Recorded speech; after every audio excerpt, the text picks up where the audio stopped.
What's going on, guys? This is Rob, and if you're enjoying the content here on my channel, then make sure you hit the like button and make sure you hit subscribe so you can help decide what direction the content on my channel goes in the foreseeable future.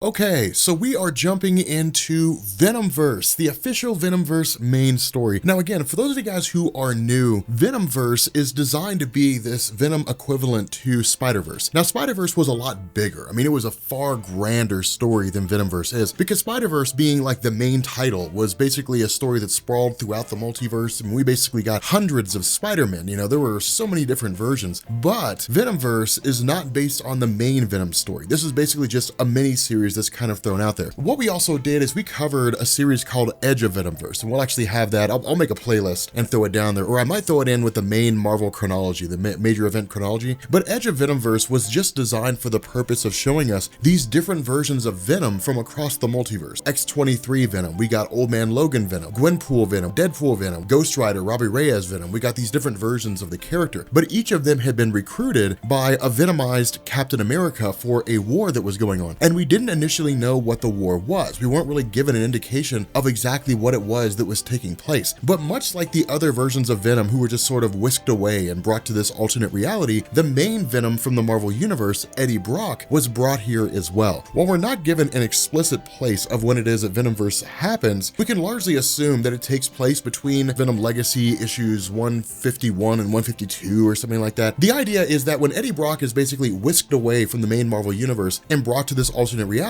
the entire world is basically desolate and for the most part completely void of life, save for these small little people who are walking around. Now of course this brings back into fray the idea of the venomized Captain America, and while we're not explicitly told what's going on, what we are told is that these people that individuals are seeing, that Venom saw, is not an actual person. Instead, it's basically these small little organisms that have essentially, or at least presumably, consumed all life on Earth, and the only individuals who are left are basically just these versions of Venom. Now this is where things begin to get a little hairy, because we're not given an explicit explanation here, but what we are told is that these versions of Venom, the reason why they're being brought to this alternate reality, is being done by this reality's version of Doctor Strange. And so the idea seems to be that somewhere along the line this race had basically infected this version of Earth, and when it did, Doctor Strange was basically Venom at the time, and realizing that these things were hunting after Venom symbiotes, Doctor Strange basically began grabbing these different versions of Venom out of the multiverse and bringing them together for the purpose of facing off against these poisons. But again, a lot of this stuff is very cloak and dagger in the beginning. We're not given any real explanation. All we're told is that these little organisms are called poisons, and these poisons serve the purpose of consuming symbiotes, but we don't know exactly why. The problem with this is that in the middle of their whole discussion, we end up finding out that some of the more prominent versions of superheroes that exist out there have been consumed by the poisons. Now, the idea is that the poisons are basically driven by the Venom symbiote. That's really the only thing they serve to do, is to consume them. And so we don't know if characters like this version of the Incredible Hulk were native to this reality and then consumed by the poisons, or if the poisons just killed everybody and then this version of the Incredible Hulk was a venomized version from another universe that was pulled in by Doctor Strange and then ultimately consumed by the poisons. We're not really given that, and in truth we don't really need it. I mean, we just kind of had these characters popping up to show us there are still some, you know, evil versions of the characters that are left out there. Now at the end of the day, where we would expect a lot of these individuals like Spider-Man, you know, a lot of these guys to basically just jump through and basically be survivors till the bitter end, that's actually not the case. Instead, we get this almost teasing of the idea that we're going to see Venom Spider-Man versus Venom, and it seems cool on the surface, but in the middle of the whole conflict, it's basically Dr. Octopus, who was consumed by the poisons, who was presumably a Venom at one point, immediately jumps into the fray, and in the middle of it all, Spider-Man is consumed by one of the poisons, becoming one of their own versions. Now, the other half of this is, remember, Eddie Brock has no clue what's going on right now. All he knows is these things are just running around and these things are just attacking people. Every single human being is presumably gone. You know, we just kind of left to assume they're killed by the poisons. And then whatever superheroes who were venomized in different universes were brought here by Doctor Strange are either continuing to be Venom and fight against the poisons, or have been consumed by the poisons and joined their ranks. And that's where things begin to get a little hairy, because they don't kill them, they don't eat them and then just call it a day. They essentially bond with them. But again, the idea is that with Captain America having been captured by one of the poisons, what we end up finding out is that their ability to consume and to basically replace a person is contingent based on the abilities of that person, which is to say, if they just give in, then it'll immediately be a sort of capture. That's the reason why you see things like Spider-Man basically seeing illusions of like Mary Jane Watson or Aunt May or, you know, somebody along those lines, and then in turn just kind of giving himself into the poisons. He's not resisting. But in the case of someone like Captain America, because his will is so strong, because Sharon Carter was presumably killed in this different reality, when he sees her and it's his chance to basically reconnect with someone who he believes has long since been dead, he lets his guard down, gives up, and becomes a capable host for the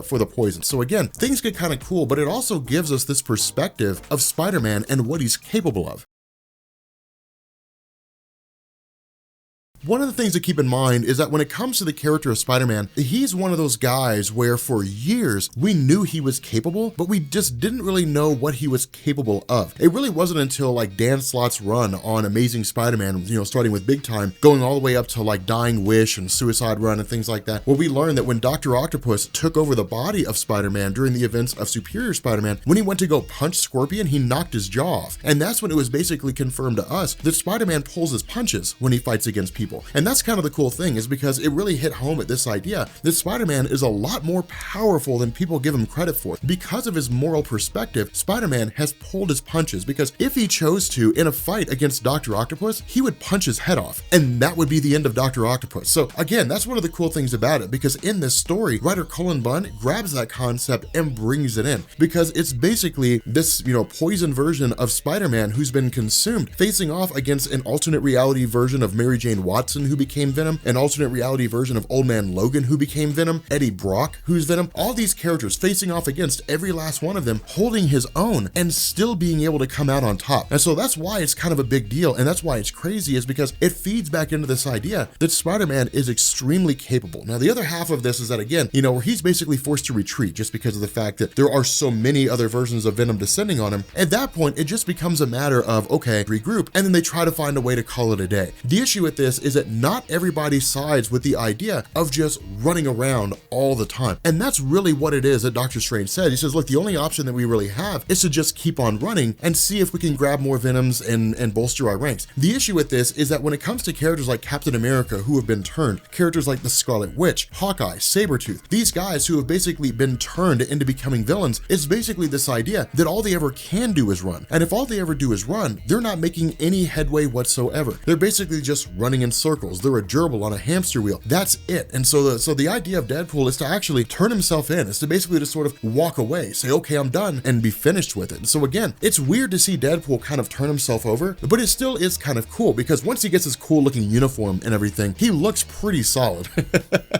But in their efforts, in their last ditch attempt to basically gather some sort of being out there who would be able to overcome these poisons where all the Venoms failed, the idea is to basically just grab someone who would be a wild card, who would be unpredictable, someone that nobody could really plan for or could expect or anything along those lines. And so what they end up doing is reaching into an alternate reality and bringing out Carnage. Now, Carnage is amazing. Dude, I love the character of Carnage so much, because Cletus Cassidy is bonkers. Carnage is like the Joker of the Marvel Universe in a lot of ways. Right off the bat, as soon as they grab Cletus Cassidy and bring him in, it is basically him just attacking everyone, just attacking every single version of Venom. And that's the crazy thing about this, is because he actually overpowers almost all of them. But before things get too hairy and too far out of control, the group is immediately met by the arrival of these, you know, poison versions of Iron Fist and the Green Goblin and Captain America and so on. Now, in truth, this is writer Cullen Bunn kind of nipping things in the bud before it got too far out of control. Now, in this instance, because Carnage is so extreme, what we end up learning is that the poison's knowledge of the symbiotes is limited to Venom. They don't know anything beyond the Venom symbiote. So in this reality, it's presumed whatever universe the poisons hail from, Venom never gave birth to Carnage. They didn't know anything about Carnage. Now, that's kind of the cool thing about how this works. What it does is it creates this sort of caveat. It creates this weakness in the poisons, in the sense that they don't know what Carnage can do. Carnage can form his symbiote into claws and different things like that, and all kinds of stabbing weapons and so on and so forth. In a lot of ways, he's more durable. With the notion of Carnage being brought in, it's them facing off against him the best they can, but ultimately being forced to retreat. And that's why this is a good thing, because it proves that Carnage is legitimately a weapon that can be used by the various members of the Venomverse in order to overcome these poisons. And so at this point, this is when we start to get into the idea of the fact that there's really a motivation behind the poisons themselves in terms of what they do, how they function, and what their purpose is. And so, of course, this basically leads to the capture of Gwenpool. She basically begins spilling the beans. And what we end up finding out here is that she, at least from the poison's perspective, they are the perfect host for the Venom symbiote, in the sense that they are the one type of perfect being that the Venom symbiotes seek out, and then in turn become the perfect being they were meant to be. The problem with this is that it's almost like three beings living in one. From the perspective of the poisons, when the Venom symbiote bonds with a host, unless that host is perfect, unless that host understands its place perfectly, it's gonna have its own motivations, its own experiences, and it's gonna bring those to the table. It's like dating a crazy girl. But the idea here is that she basically says, look, well, we are basically fixing you. When we consume someone, who they are basically goes away. We essentially destroy that. When we consume Spider-Man, the Peter Parker aspect of Spider-Man is gone. We maintain some traces of their personality, but the bulk of what we do is taking over the Venom symbiote in its entirety and bonding with it. But what Gwenpool basically presents here is this idea of a perfect union between the poisons and the Venom symbiote. And that's kind of cool, because what'll actually happen is this will get turned on its head. When Deadpool and these guys basically show up and they start going through and tearing folks to pieces, Deadpool actually ends up killing Gwenpool. And when he does, he basically says, look, the whole reason why I'm here is because I chose to be a spy.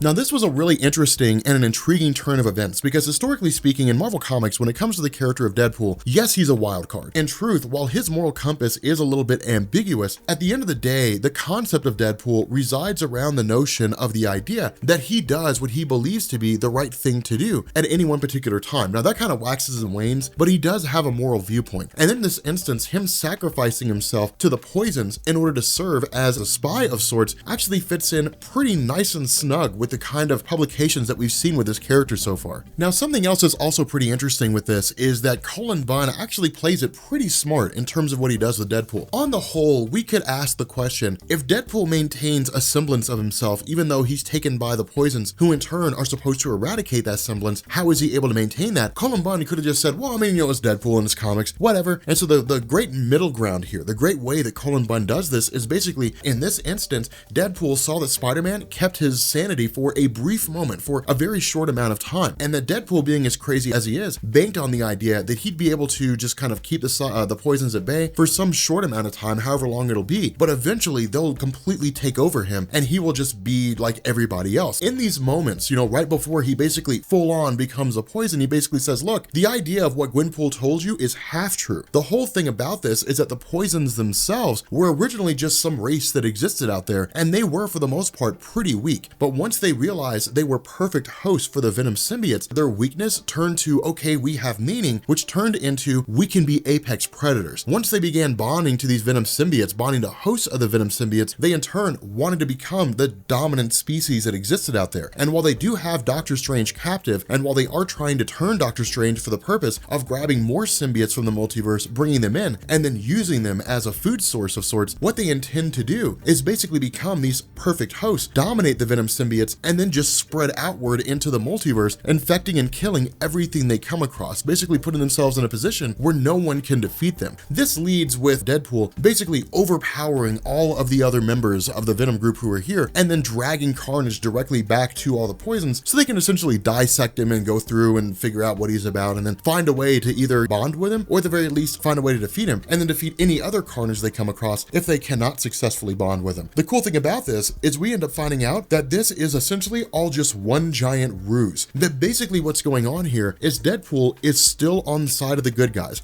Deadpool is maintaining his mind because he's so insane. And so the cool thing about this is him showing up with Carnage is designed to be basically a distraction to allow all the other members to show up, where Cletus Cassidy can in turn overpower his restraints. Him and Deadpool can take out the rest of these poison superheroes and then be done with it. The problem with this is that where it does see the return of Spider-Man and Eddie Brock Venom end up facing off against one another, what we end up having is essentially Rocket Raccoon creating just like this massive bomb, essentially turning their base of operations into a bomb of sorts and then detonating the whole thing. What we never find out about is what happened to Dr. Doom. We never find out what happened to him. Presumably he just got blown up, but we never find out. He's just sort of gone. Like he just kind of, you know, goes in, or maybe he grabs a ship and leaves. I'm not really sure, but it doesn't seem to be an explanation on what goes on. Everything just sort of explodes, and that's the end of all the poisons who were there. Everybody else gets teleported away back to their dimensions by Doctor Strange in the last moment moments before everything gets totally obliterated, and then that's it. That's where the story that's where the story ends. There's like no real resolution to this. You know, they basically just win and then we're done. And then that's it. Now, if I were a gambling man, I would bet all the money in my pockets to all the money in your pockets that this was supposed to have a better ending, and it was supposed to have a more drawn out ending. But then Marvel Legacy came along and said, nope, everything that's going on right now gets done. Wrap it up, we're moving into Legacy. I have no idea if that's the case or not, but I would bet good money that that's true. But regardless, the ending just kind of peters out a bit, and it's a little disappointing because the story's really cool. I mean, it was really one of my favorites, but then it just kind of ends, and then that's it, and it's done, and that's Venomverse. So with that being said, guys, we're gonna go ahead and bring this video to an end. If you are new here to Comics Explained, make sure you guys hit the sub button to become part of the Rob Corps. If you guys enjoyed this video, make sure you drop a like, and I will catch you all later. Peace.